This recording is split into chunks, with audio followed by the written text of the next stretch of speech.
Hello everyone, welcome to valuetrainings.com.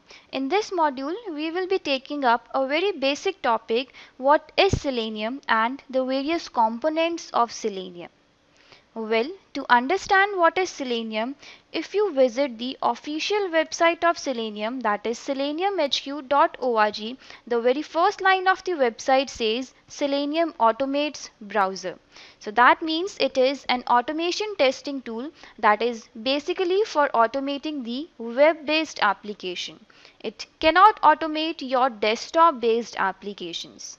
Right. So the very fundamental question that what Selenium is, well, the answer to that is Selenium is an automation testing tool which will automate your web-based application, and it works on the following browsers. So this makes Selenium very powerful because it works on multiple browsers, that is the latest version of the Chrome, IE, Firefox, Opera, Safari and all. Alright, and along with this, it also works on multiple operating systems as well. That is, you can make Selenium work on Windows operating system, you can make it work on Mac, Linux, Unix and many more operating systems.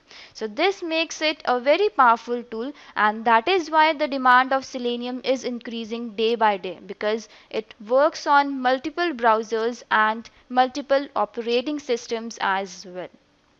Okay. So now if you have to use this tool, well, you will have to write your code in some language. Say for example, you can write the Selenium code in C#, in Java, Ruby, Python, Perl, PHP and all. So these are the 6 languages which Selenium supports, in which you can write your Selenium script.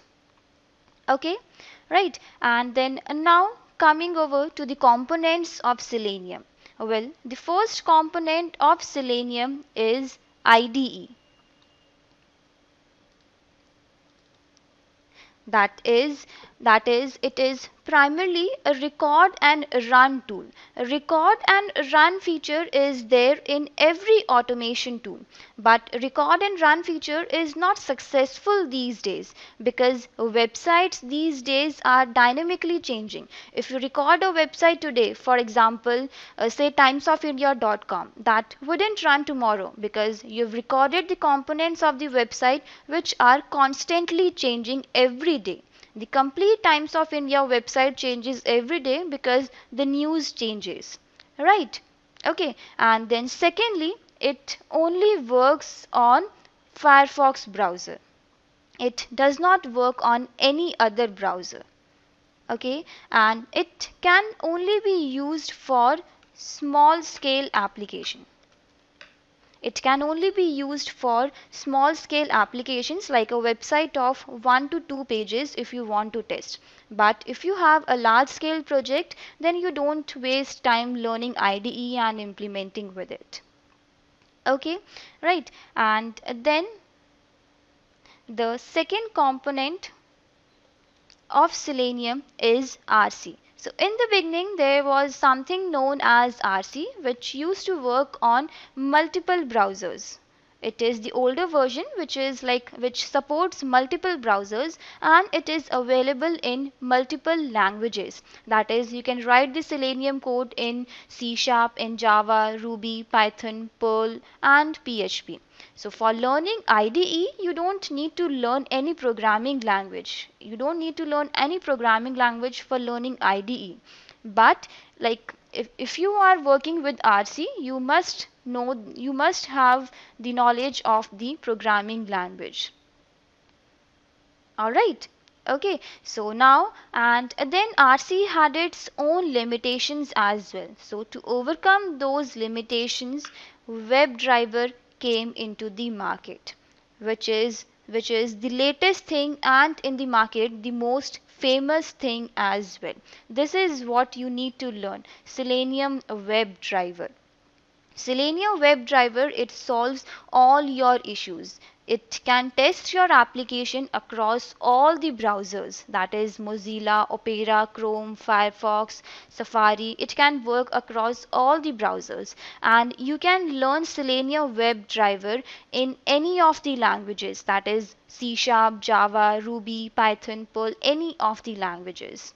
Okay, and as a tester you will have to learn any one of these languages to implement the WebDriver. So WebDriver gives you the end to end solution. It generates the reports, you can parameterize the test cases with the Excel file and all everything. So we'll be talking about all these concepts of the WebDriver in detail in the course. It is just an overview. Alright, okay, so in order to overcome the limitations of the RC, WebDriver came into the market. That was actually initially it was WebDriver 2, and now the WebDriver 3 has also been introduced. Okay, right, and then lastly, the last component of Selenium is grid. Grid is combined with the WebDriver. Grid is combined with the WebDriver, and then you write your code which helps you run your test cases parallelly. Alright, so in the grid what you do is you have your central machine. Like in the grid we have a central machine, and you connect multiple machines to this very particular central machine. Right, and then the WebDriver script is kept on this central machine. It is kept on this central machine which is known as the hub, and hub controls the execution of the test on various other machines which are known as the nodes. So basically grid helps you with the parallel running of the test cases, and moreover it saves your time as well. It saves your time as well, the grid, and you can test your application across multiple browsers and different operating systems as well, because when you are running parallelly you can have a Windows operating system, Linux operating system, or a Mac operating system, right? So you can execute your test cases on multiple operating system, and as well as or you can execute multiple test cases on multiple operating systems as well. Like it all depends on your configuration.